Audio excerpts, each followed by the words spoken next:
What's up, everybody? So we're here with Chris and Charles PeeWee Goldsmith. What's going on, man? What's happening, man? We're Staxx? just chatting with Staxx.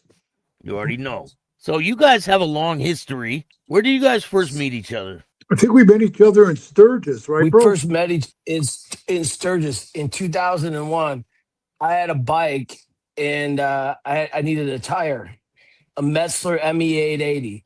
I rode all the way from Wisconsin to Sturgis. Not all the way, it's not that far. Anyways, but PeeWee was the only shop that had Metzler ME880s, right? Yeah, So I think he was a prospect at the time, right? yeah, In Frisco. And right. I walk into this shop, me and this other dude who prospected with me and these two girls come in there, and here's PeeWee standing out front. He was slim because it was hot outside. I think he was about 460 at the time, maybe. He was monster, right? Standing out there in the front.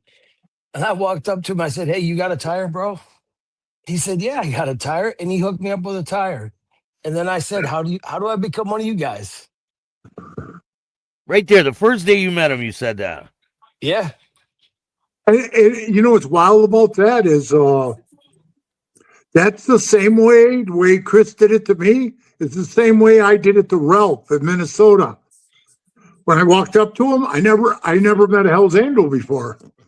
I walked up to him and I said, "Hey, man, how you doing?" And we shook hands, and I said, "Hey, I'm PeeWee from the Sinners." And he goes, "Ralph, Hell's Angels, Minnesota." And we just stood there for a little bit watching the drag races going by. It was a bike, 4th of July bike rally.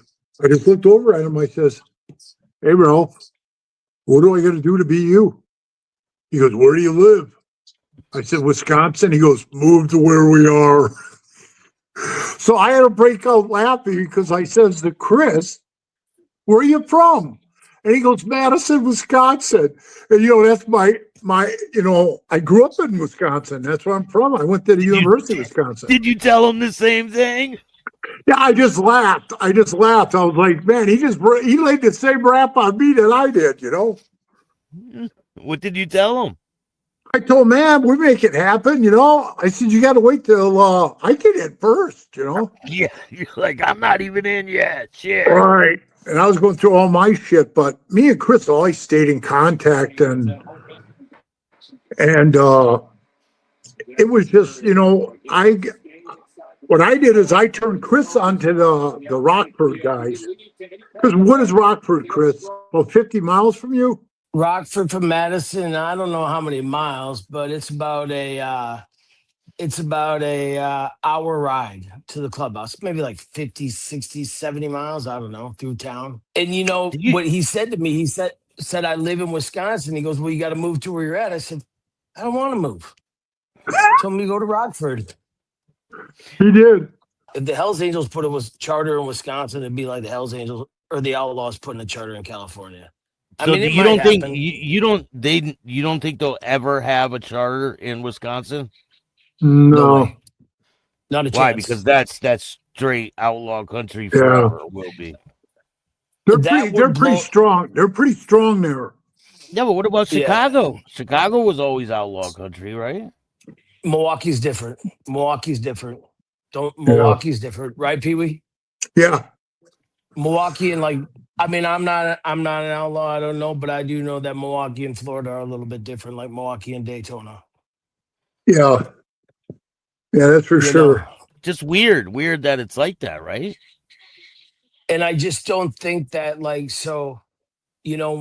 I lived in Wisconsin the whole time and I rode back and forth to Rockford. Remember that time that they put that article in the Milwaukee Sentinel, PeeWee? I think, what's that attorney up here, Tony Saffras or whatever, he was running for governor or something. Remember that? They put right. And they talked about us prospecting in Wisconsin. It was like, I don't know if any Hells Angels at the time wanted to come up to Wisconsin and open up that can of worms. Do you think they did, PeeWee? No, because the Heavens Devils were always fighting with the Outlaws. They came and approached us when I was in Minnesota. And then when I was in Frisco, they approached me again, and I went to Milwaukee to visit some family members. I met up with them, and I think it kind of bummed them out. But Chris, like I said, Chris was a member for a long time, so he knew this rule because they did it with the henchmen too. Is they'll tell you you want to be a part of this club, then your whole club will prospect. They'll let you wear your own vest until the times switch over, or you can wear a prospect vest. Like the henchmen kept their henchman vests on right to the end. Yeah, when they patched over. Because there probably would have been a problem if they were all wearing prospect cuts, you think? Man, well, there still was problems, it was bad problems, Yeah, yeah. I mean, Bombing. that opened up, and because of Milwaukee, and like where those bombings happens, I went every day through that where the state line charter was. I rode through this hot box every single day. Yeah. It was crazy, and I'll say this, not to be arrogant or toot my own horn, but the only reason there's an outlaw chapter in Madison, Wisconsin, is because of me. And they're still here now because they were, when I was in the CC Riders, I remember before I was going to, before I prospected, a member of the CC Riders, they threw him out. He probated for the Outlaws out of Sheboygan. And I'm a pot stirrer. PeeWee knows that. I'll float on the edge of anything. So at that time, they said he couldn't come in the clubhouse, so I let him and an outlaw into the clubhouse and gave him drinks at the bar, right? And then they were scared shitless that the outlaws, because of that, were gonna come to one of the parties, and they were all fucking scared. And the only one that came was a dude. PeeWee knows him, Jingles. Jingles was an all right dude. Jingles was a good dude. Jingles was a really, he was a good dude. You know what I mean? He passed away, but Jingles was a good dude. So they were afraid. But now, come 2026, there's an outlaw charter in Madison, and there's and they hang out with the CC Riders. But the Hells Angels, I got stabbed at that CC Rider clubhouse. A cop that was on me and PeeWee's case all the time. PeeWee ended up standing in my driveway one day. This cop, he read a book, He Gotta Be Dirty, Mike Grogan. Straight piece of shit. I don't give a fuck what anybody thinks. He is a piece of shit. Loser. He says, hey, he called PeeWee by his name. He goes, and they told the outlaws, the cops just tried to make conflict. Every time I went somewhere, I went out to Vegas one time, and they told my mom that they were going to blow up the restaurant. The cops told your mom that? Yeah, my mom said they'll do something about it. And yeah, that was when I first became a member. I think he took me to a candy shop in Pahrump, Nevada. You ought to see this place, bro. It's a huge place. It's like a warehouse. It's all air conditioned. And there's candy in there as far as you can see, from candy from way back in the 60s, the 70s, the 80s, like even back to the 40s and 30s, because they had rock candy, where it just looked like a cluster of like Jolly Ranchers or something. Is there ants in there? Huh? Is there ants in there and shit? No. No, and they even had like the little spaceships with the balls in it. I mean, all the stupid little stuff we had when we were kids. Root beer, root beer. Dots. Dots. Yeah, the dots. They had the dots. They had everything, bro. You name it, they had it. The Chinese gum. Remember the Chinese gum? Yeah. Yeah. Fake candy. Bro, they had the lips. They had the big wax lips. They had the cigarettes. Remember? With the smoke you blow on it, right? And the smoke comes out. Yeah. Yeah. So at that store, being another member at the time, we got these a bunch of pixie sticks, right? And we're going to Frisco, and we're sitting in outside the gate at Frisco, me and our member, and we got a couple pixie sticks in my vest, and these guys are going, "What's in your vest?" And we're like, "Those are pixie sticks." And they're like, me and the other guy were eating them like this. We're like, "No, really, they're pixie sticks." And they're like, "Oh, we know what you're doing." I said, "No, man, these are just straight pixie sticks. Here you go, have one." Tell me about that cop, the corrupt cop. So he wrote a real real messed up book, and everything in that thing was pretty much way off. I bought the book because I read it just to see how far off, and he was way off, talking all kinds of shit. Yeah. He was Typical. he was so yeah. So he got later to find out he gets a drunk driving ticket in Milwaukee, right? Somehow he got a job here in Madison, and he brings when I started to become a member or prospect, right? When I became a prospect, the Black Pistons put a charter in town, and this guy was just drumming shit up.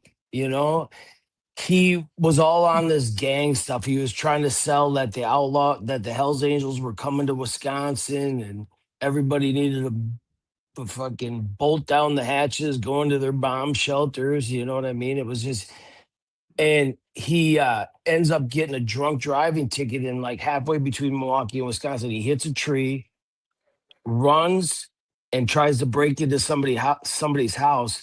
They put him on administrative leave in the city of Madison. He at the time he collected like a couple $100,000 on administrative leave in an investigation when the dude should have never been hired. The night I got stabbed, he was in the parking lot talking to the dudes inside the clubhouse, like covering up for them. The dude's a straight piece of shit. So You know? he like they stir trouble. The police stir trouble. All the time. All the time. Did they ever come to you guys and say like these guys have it planned out for you guys? Mm-hmm. When Pee was standing in my driveway one day, that guy drove back. He goes, "Oh, the Outlaws are going to be happy," or something like to the effect. And that I got into a fight with 30 outlaws in a bar here one night. The cops said, you know what I mean? The cops would call them and tell them where they're at. It's just insane. In Vegas too. In Yeah. Vegas, I got pulled over in Pee Wee's car with another friend of ours, and his car got impounded because his license or his insurance had expired by 1 day. 1 day. They had us on the side of the road, and me and this other guy were leaving the clubhouse, and they tried to pull us over for not using a blinker. And those Las Vegas cops, man, they're vicious. Oh yeah. They were just. Didn't you tell them too, Pee-wee? Don't get pulled over, whatever you do. Don't. Oh yeah. Yeah, when I first got to Vegas, I still have my California rocker on. And they told me, they said, "You're not moving here. You're not going to open a charter here." And I says, "I don't know if we are or not." And he says, "You're not going to open one. You come here, we're either going to kill you or put you in prison." They said I'm sitting here talking to you, so they did put me in prison. But they were adamant about you not coming to Vegas. Yeah. Oh yeah. Very, very much.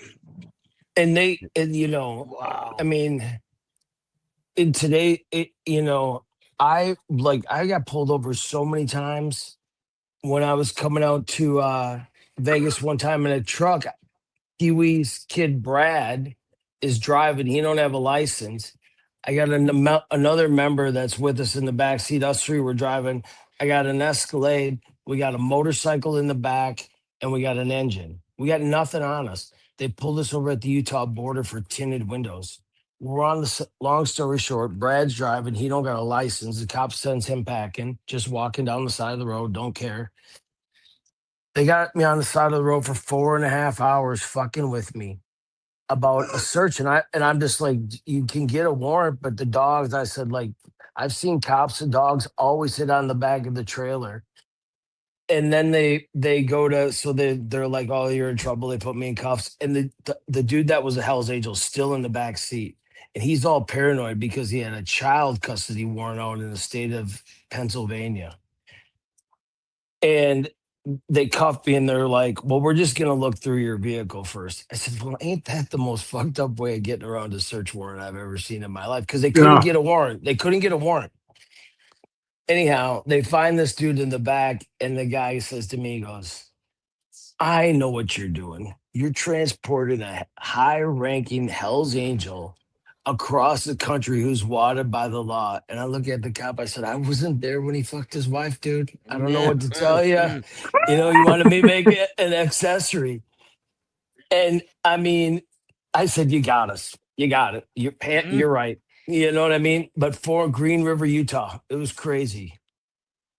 They harassed everywhere. They really do that. Like, people have suspicions that they do that, but there's no verified proof that they ever did that and stirred the pot to get you guys to want to kill each other. Oh, for sure. Yes, they did. Oh, yeah, they do. All the time. They would drop notes on, and that's what I was saying. Like during the thing, they would stir the pot. They would just put little wires out, or like put people out and say, I'll give you an example. A couple years back, I'm standing at this bar and the Outlaws are there, right? And this dude that I know that wasn't outlawing anymore, but this young kid, he's all topped up, ready to fight. You know what I mean? And he's like, yeah, I just got a phone call. They said there's 6 Hells Angels at the gas station down the road gassing up. Let's go. I said, dude, let me give you some advice. If you want to make it in this world, stop chasing ghosts. Stop believing those stories, all right? Because that's the shit that gets people in the clubs fighting with each other. Isn't it, Pee-wee? Yeah. And they do stir the stuff up like that all the time, bro. You asked if they ever, like, you know, like if they ever warn us or anything like that. I can remember way back in the day when I was in the Sinners yet. This is probably around 90, 92, 91 maybe 90. No, wait. Yeah, it was probably around 90, 91. I don't know. But anyway, I got pulled over and I seen this blue light go on the dash, and it was a plain car. And I thought to myself, weird. Well, when they pulled me over, man, I looked and I saw it said government plates. So they were feds. And they got out and they came up to me and they said, hey, we'd like to talk to you. And I said, well, what? And I was just coming home from work. And they said, we want to talk to you because we got phone taps going on. And anytime we hear something, if it's something to do with a homicide, we have to report it to the person. And I said, oh, really? And he goes, yeah. And the Outlaws put a hit on you, and the guy's coming in from Florida. He told me the guy's name. I'm not going to say his name, but I know the guy. I honest God, I know him very well. And they said his name, and they said he's here to kill you and all this stuff. And all I could think was, well, good, you know, at least I'll get the jump on him if he's going to. But the key thing here was, as soon as they got done telling me that, I said, all right, well, thanks for the info. And they said, you better watch your back. I said, okay. And you know, you're a felon. You can't carry a gun. They're giving me all the scenarios. So what I can't do if these guys come to get me.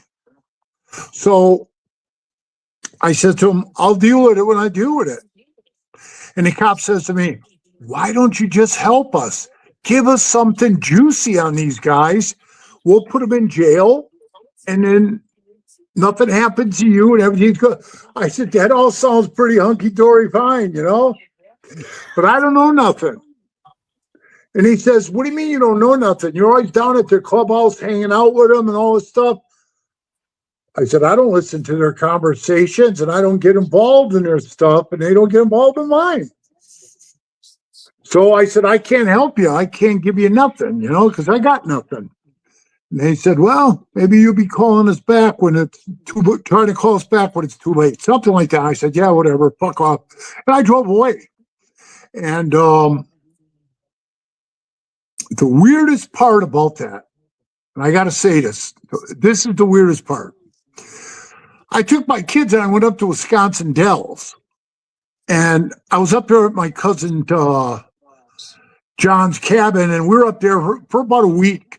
And we went to the Dells swimming and all this stuff, and we're just hanging out. And then I brought the kids back, and I said, I'm going back to work. You know, I have vacation time, and I said, I'm going back to work. And my wife says to me, well, what about this other thing that's going to happen? I said, it's going to happen. It's going to happen. There's nothing you could do about it. And I would say maybe 2-3 months went by, and it was getting when that happened, it was around June, July, and now we're talking around October. And there was a big swap meet at State Fair Park for motorcycles, swap meet. And I went to it. And I was walking through the swap meet. I'm looking at some stuff. And I squatted down. I'm looking at this 4-speed transmission. And as I'm looking at it, the guy walks up to me. The guy said that I knew who he was. The guy He from walks up to Florida. me, and I turn Guy around. I from look Florida, up at him, right? and he sees me, and he says, "Hey, Pee-wee, how's it going?" I says, "Pretty good. How about yourself?" He says, "Good." And then he taps me on my shoulder, and he turns around, he's going to walk away. And he says, "Oh, hey, by the way, everything those feds told you, that was total bullshit. I ain't going to kill you." And he walked away. And I thought to myself, well, how the hell would he know that? You know? How I think he knew that is they play the games, right, Chris? They play us against each other. They Do you play think the they games. told said him this, that you you were said going to that. do something to him? Huh? Yeah, Do you think Yeah. they told him that you were going to do something to him? absolutely. Oh, I don't know if they did that because I'd made no threats. And I really No. didn't even have that in my head at the time, you know? But I'm just saying they just make stuff up to make stuff up. And I mean, Yeah. like at that same clubhouse that I was at, that where I got stabbed at, I remember the dude that told on me there's a Mexican restaurant, and we thought the Outlaws were going to be there at their summer party before before that. And I mean, we sat down there, put on some bulletproof vests, locked and loaded, and I don't even know how we knew it. You know what I mean? We went down there; they weren't there, but it's just they stir the pot.